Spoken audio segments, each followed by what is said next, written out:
Welcome to the Infernal Schoolhouse Podcast, Explosions at 5. I'm Bryan. And I'm Aaron. And we're, of course, joined by our girl Friday, Sam. Welcome back, Sam. Hello, everyone. So this week, we're diving back into our How to Inhabit the Role of series, where we go past the character sheet and plunge into backstories, character motivation, and role-playing a class in D&D. Last time, we had a great response with our in-depth discussion of paladins, but today, it's all about wizards. So, Sam, I hear you're pretty comfortable in wizard's robes. May we offer you up as tribute this week? As long as you are willing to step into some illusions. Absolutely. Oh, I'm excited. All right, so let's get it started here. So when you think of a wizard, what personality traits and quirks come to mind that define their character in roleplay? All right. So the biggest one here is going to just start with their attributes. So wizards are meant to be high intellectually, but not necessarily in wisdom. And I think that is something that is extremely important to role with playing them, because while they have much knowledge and they have an understanding of the world, it's at a almost academic level in some cases. And so that wisdom piece could be missing. So that connection between reality and practice, between academics and the real world. And I think that is super fun because it allows for a little bit of chaos, I would say. And I've talked before about how my chaos side comes out in Dungeons and Dragons. So Love that. I kind of reminds me of my college professor, one of my favorites, who is, I think, in his late 60s, early 70s. And I don't know how long he had lived with his mom, who was still living when I was there, but I would assume forever. And that man was a deep intellectual, but probably a little struggle on the wisdom side. Oh my God. That's an amazing backstory. Is a wizard who lived with his mom, or even better, his mom is in the party. Like, instead of a sidekick, it's literally his mom. No. Wouldn't that be fun? Or like one be character is just playing his mom. It would be very fun, but deeply cringy. Like, Okay, style. sweetheart. Now Ooh. remember, during combat, I need you in the back. Or the mom is the familiar, maybe. I don't know. Oh, all upon your mommy. This is an excellent start. I love it. I love this. Okay, so we're talking about their studies. So if they have this vast knowledge and experience, how do you recommend that players convey this scholarly aspect with their role play, with their dialogue, etc.? So I think there's different ways to do this for sure. And I think it depends on the age of your character, like what race you're choosing, their backgrounds. My initial wizard character was a teenager that then reversed aged into a child. And so she was always extremely snarky, kind of like a child when they think they're right and the adult is an idiot, even though they're missing some important piece of information that would maybe change a perspective. But I also think you have more of the academic side, which might kind of convey an air of superiority around their knowledge, even though they are maybe missing a bit of the wisdom side of it. I think there's so many ways to play it. And then also it depends on what kind of school you're from. If you're a necromancer, you can have so many different kind of dialogue attributes, just really dark pieces that your connection to that undead kind of side. There's so many different components that you could be. There's so many different combinations that can go into a wizard build. That's great. So let's expand on what you said there about the schools. And let's think about all the different schools there are of magic. And we're not going to sit here and name them all because that's tedious and I don't think anybody can. But how would you say that a player can use that specialization to kind of shape their role-playing decisions and interactions within the game? I mean, if you want to start with a necromancer, that's fine, but just any sort of ideas that you might have around that. Yeah, I mean, so necromancy is very specific and very niche. It gets to that very dark side. However, my personal favorite is illusion. And I feel like that has its own kind of dark, chaotic energy, but along with very light things. It's everything. It's very art-based, I would say, in illusion. And it also, I think illusion gets into fear, which I think is an interesting component because it has a lot of the phantasmal spells and things like that, which I adore. But you have so many other pieces as well, like divination. Divination could get into more of like a crunchy sort of wizard archetype, I would say, like a Professor Trelawney from Harry Potter style. It's just so different. And I know they've made other ones like, I think like blade singing or whatever. Like there's so many different ways you can build them now, but they're all supremely unique. Like I think a conjuration wizard next to a necromancer is going to look extremely different and sound extremely different. I would agree. And I kind of want to go back to that professor idea of have that person be a necromancer and then have their undead mother following them around now. No, oh my God. That's complex. No, my mom died and I became a necromancer to bring her back. Oh, Yeah. God. And then I did. And by the way, here she is, Mom. Say hi. Please be my party. It's just like a nameless zombie kind of. Still brings mallow salad everywhere. Oh, no. It's undead mallows too. Like it has to. Yeah. Oh, of course. Yes, for sure. Okay, so Sam, you're getting us into the sort of ethical component here, which I think is really interesting. So, do wizards and do you recommend that people construct a sort of moral philosophy, or how do you think about that component of it? And I have heard it at tables specifically around necromancers. But I think in general, how do you think about this part of it? Yeah, I think again, and I'm going to come back to this quite a bit. The difference and the interplay between intelligence and wisdom comes drastically into wizards. It defines a lot of their interactions, and it's their blind spot, right? They're not going to have both of those super well spec'd, and it's for a reason. Somebody who devotes their life to a study that deeply probably won't actually get to go experience it in real life all the time and might need experiences to actually bring that knowledge to a usable fruition point. So the ethics side of it, I think, would kind of go a couple different directions. I'm not going to go into necromancy because that's its own whole kind of ethical conundrum. But when you're looking at something like illusion, right? You're creating something that is 100% fake. So what's ethical behind something that is fake or something that could cause damage to someone, even though it doesn't exist? Like there's a lot of nuance there. And I think it comes down to that difference between intelligence and wisdom. It's like this is application and it's kind of more pure application. And there's not maybe always as much empathetic thought to it, maybe is kind of where I'm going with that. I don't know what you guys think. I would agree. I think that a wizard's mantra should be just because you can doesn't mean you should. I don't think that they adhere to that from the wisdom aspect. So like, for example, a wizard mostly would probably have no problem, again, nuking people with fireball. And when maybe those people would just retreat or surrender, they're like, nah, we're just going to melt flesh. That's what we're doing today. And I don't think you have to be even a necromancer to have those sort of moral quandaries of the things that wizards can wield awesome power that nobody else can, and then use it to destroy others. Or just even little stuff like divination, like, oh, you catch somebody in the bathtub or whatever else it is. There could be some weird things there. So yeah, there's like a power there. And I actually think that lack of wisdom makes them more likely to abuse that power, I would say, which I think makes them both interesting and extremely dangerous, because I honestly think it's kind of difficult to be a good with like a fully good wizard if you're talking like alignment sort of tables, because like even if you look at since we've done movie examples, Gandalf, right? There are things he has to do to socially manipulate full populations of people. And like, where is that ethical in the greater good, right? Like it gets into these very big questions. And I think being a good aligned wizard is an extremely difficult thing to do. Yeah, I think that's a great example because I'm just thinking about when Gandalf shows up, often the reaction is, oh, great. exactly. Haven't seen you since the last great cataclysm in Middle-earth. That's right. Clearly, buddy. slowing down. Well, I think too, if you think about really one of the greatest villains or type of villain in Dungeons and Dragons is that of a lich. So essentially just an undead wizard. And those are like Vecna. Those are just the most brutal things possible. And it's them who have lost any shred of ethics or a code of decency left and are just there to just be purely malevolent for the sake of just pure the power. continuation of knowledge and power. Yeah. Okay. So I know I digress for a second, but let's talk a little bit about collections of magical items and tomes, which wizards normally have. How can players effectively incorporate these props into their character story and daily routines?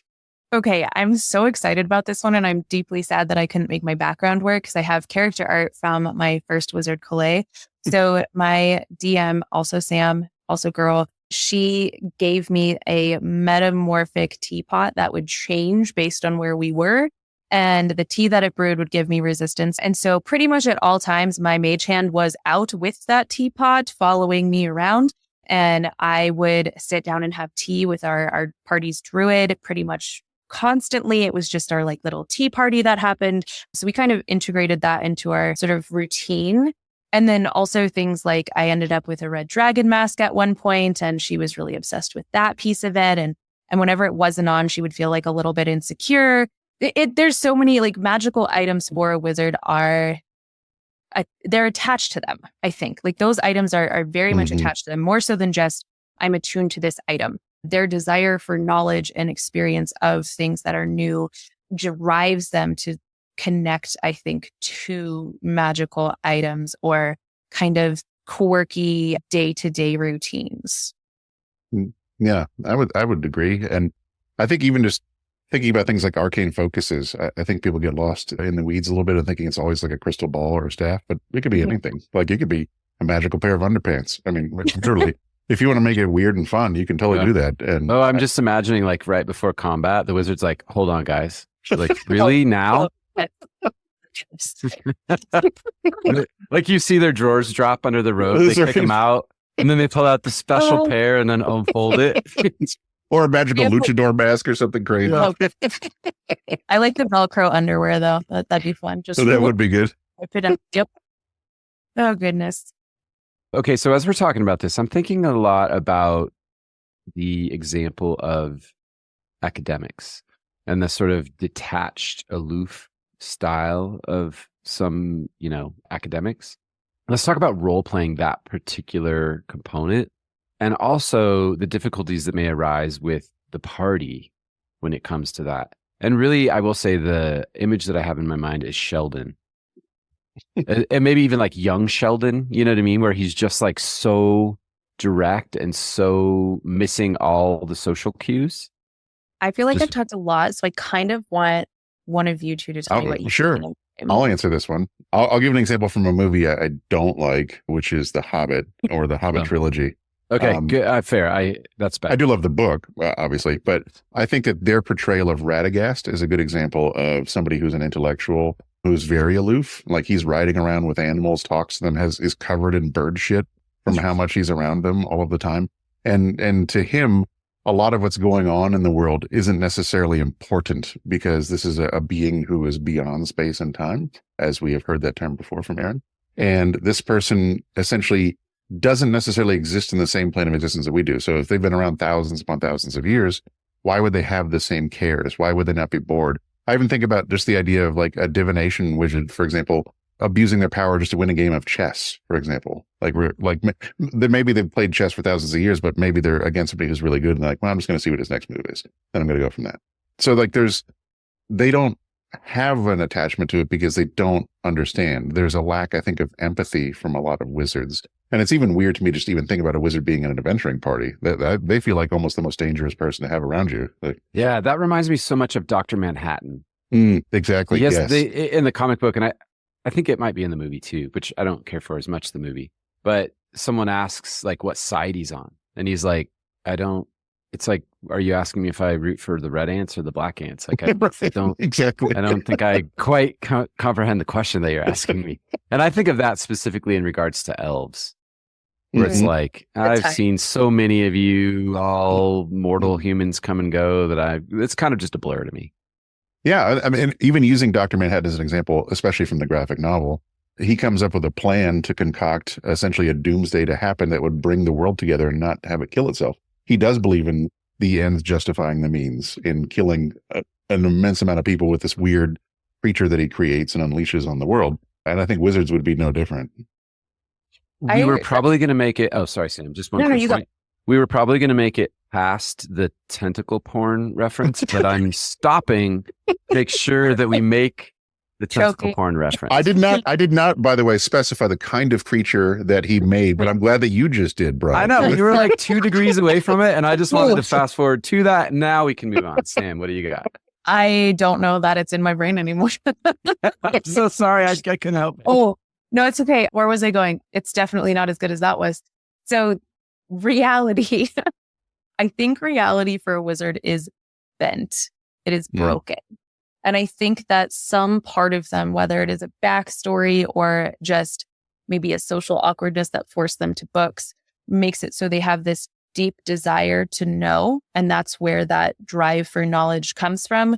And I think you see this in real life too. Academia has difficulty taking the research that they create and actually applying it to real world circumstances because of context, right? And a wizard is kind of no different. And I think that's where the lack of empathy and the danger comes from, is that they have this infinite knowledge and this literal ability to shape reality, but they don't understand reality as context. And I think that is extraordinarily dangerous. Oh my God, that's super helpful. And I have this idea that if you really want to do some homework for playing a wizard, go to a college and go to office hours.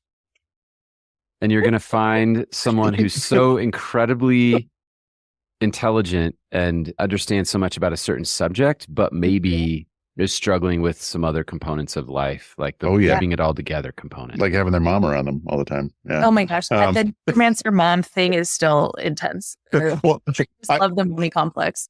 I do have one more reference to this one and then I'll move on, but it's just like my wallpaper right now, which is Egg Shen from Big Trouble in Little China, who I would argue is a wizard in that movie, but he constantly talks about things as though everybody else around him knows what they are. And they're like, what are you even talking about? Like at one point, yeah, exactly. Like at one point, they're going through this sort of underworld and this weird monster pops out of a crack and he throws this, I don't know, magical jewel at it and explodes and it runs away.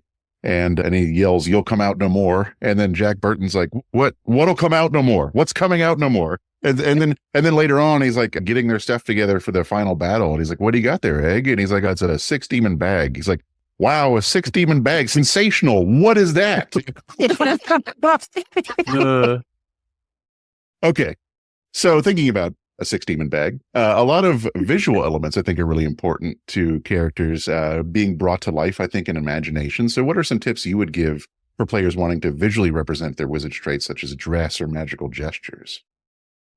Yeah. So my wizard literally wore a sundress, a sunflower sundress, pretty much all the time. And then unfortunately, all the wanted posters, because that happened, it had the sunflower dress on, which she was extremely upset about. But it was unique and it was not typical. So I would say generally for a wizard, there would be something about them that stands away from a norm in terms of their dress or their hair or whatever it might be. Yeah, I did have a philosophy teacher in college who wore sweatpants and a corduroy sport coat with patches on it every single day.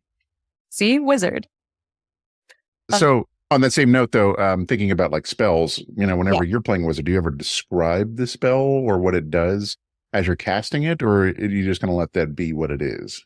Oh, 100%. Because I was hardcore illusionist. It always had to be described, and I would ask weird questions of my DM of like, because phantasmal killer and all of those things are based on the enemy, not on myself, which was interesting. So she and I had kind of a thing where we would play back and forth and I believe like this image might cause fear. And then she would kind of give me feedback and I would morph my illusion based on her feedback back and forth, which was interesting.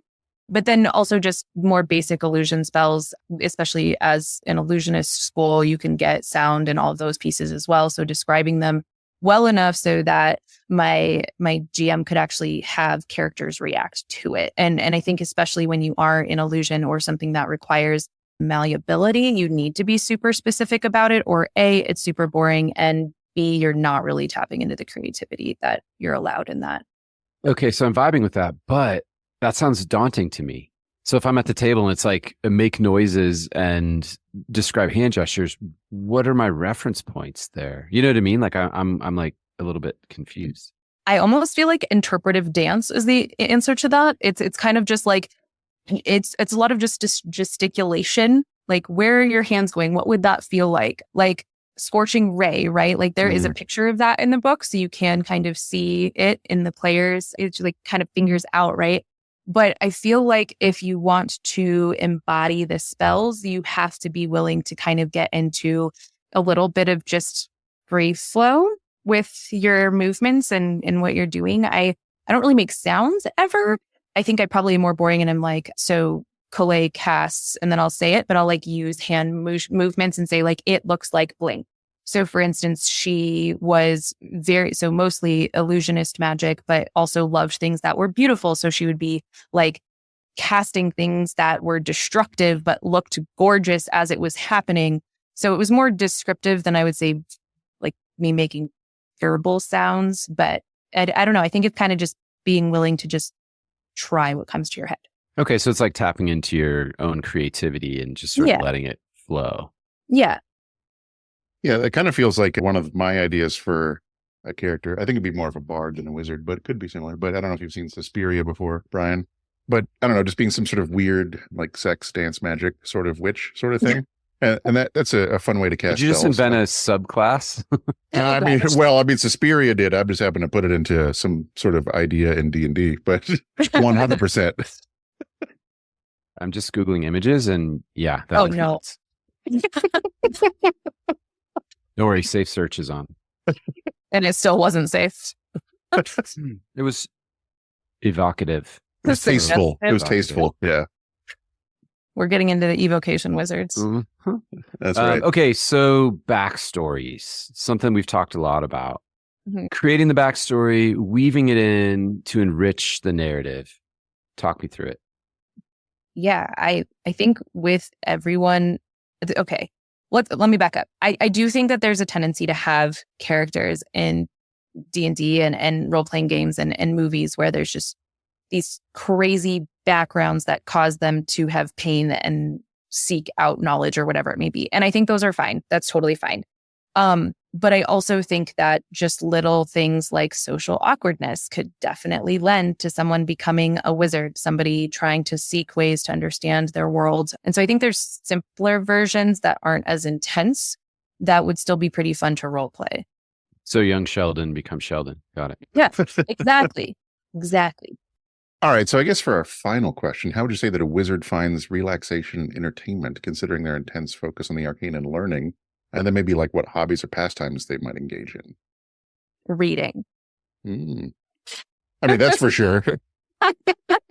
That is like that's just the whole thing. I mean, at one point, I think, I don't remember how that happened, but I ended up with like a tome that would increase my intelligence. And I sat there and just poured over that thing and like just barely rested enough at any given time to regain spell slots because she was so obsessed with finding the knowledge in it. I also think finding unique items, shops, investigating kind of local hotspot areas that people are like, oh, this weird thing happens here. Okay, well, why? Anything that is of curiosity, I think, would draw a wizard's attention. I think, and I could be wrong on this one, that's just my personal flavor of it, but I think a wizard would be a pretty big prankster for sure. Yeah. And all sorts of ways. Like they have a pet squirrel and it turns out it's actually been a horse the entire time that had a polymorph on it, or just whatever else it is. Like, I think that because of how bored they probably are, especially if you play a non-human wizard who's been around for a long time, they are probably just looking for any sort of entertainment. Yeah, and especially if the barbarian is dragging down the whole intellect of the whole party. Literally are setting me up so well for this. Okay, so I've mentioned this a little bit before, but I also, that character, she was pretty insane. Also had a staff of the Magi. And so she had infinite ability to enlarge, reduce. And so we had a Minotaur barbarian who did have a pet squirrel. And his whole shtick was that he thought that because of his strength, he was magic. So anytime he did something with his strengths, he'd be like, I cast, and then whatever. So he'd be like, I cast jump, and he would throw somebody. And so anyway, anytime he got upset or angry, I would cast enlarge on him. So he thought he was magically big every time he got pissed. And then every time he felt even a little bit scared, I would reduce him. And so it was just like this thing where like, and at one point, like other Sam and I like were so in sync with it. She was like, yeah, no, she's going to cast it. Like that's what's happening next. He's now tiny. And it was fantastic. That's hilarious. We did weirdly set you up. I didn't know any of that, but we literally just set you up for that story. Perfection, yes. It kind of makes me think about the Joe Pesci in Goodfellas, where I forget he just kills somebody in the movie. He kills many people in the movie, but at one point he just starts laughing after killing somebody, and like I think was it Robert De Niro's like, "What are you laughing at?" It's like, "Oh, I just thought it was funny the way he fell over." Like, well, I thought that was pretty funny. Just like I thought it was kind of funny how the guy exploded when we hit him with that fireball. It was kind of funny. I don't know. Aaron, I do want to mention, I love this question, and I think I said this for maybe the Paladin one, but I think that there's such rich opportunity for role playing during the downtime. And it's often just missed, right? It's like, okay, you guys go to bed. Who's got watch? And it's like, wait.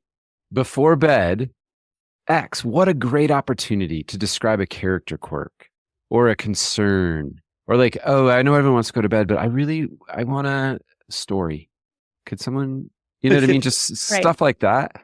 And then also I was thinking, what a fun quirk it is, Sam, as you said, that the wizard reads all the time. So I love this idea is like, all right, everyone, get some sleep. We've got to face the monster in the morning. And then you wake up and the wizard is still just reading their book. And it's like, have you slept a wink? I swear to God. And they're all like, no, I'm fine. And they're out of it because they just read all night. Because that's what an academic, aloof, intellectual person may be prone to do. Yeah, especially if they just got a new book or something. Like at one point, I think just for funsies, Sam was sending me like these crazy books that had like skulls embedded in them, like just tempting me to open them. And then everyone else would have to try to rip them from my hands to not unleash hell. Yeah. So this is an opportunity for one character's quirk to create amazing role play opportunities. Because if I was in a party with someone like that, I would hide the books before the battle because I need my wizard to get some sleep because I'm counting on that. Right. Yep. I would say too, maybe like a divination wizard kind of watches people like TV at the end of the day, where it's like, I'm going to watch my stories. Oh, my They're just zooming in a tavern they've been in or whatever. Like, ooh, where are we going today? What's the fishwife doing? Reality TV. I just watched Rear Window, the Hitchcock film, and that's all about that. It's like, dude, get a life, stop watching your neighbors. Exactly. Bad. Oh, well, dear friends, we hope you enjoyed this latest installment of How to Inhabit the Role of series. Please let us know if you feel extremely connected to a specific class and would like to come on to chat about it with us. We're on Instagram, so that would be a good place to send us a message. And as always, thank you for spending time with us this week. Please check us out on our aforementioned Instagram account or at our website, infernalschoolhouse.com. Oh, and we sell stuff on Etsy too. Just a quick reminder, we are live streaming our Monster of the Week campaign. We've had a little bit of hiccups with our dates, but our next one is for sure May 20th. Those are going to be at twitch.tv/Infernal Schoolhouse live, but they only stick around for about 7 days on Twitch. So catch our past episodes at www.youtube.com/@Infernal Schoolhouse. Thanks, everyone.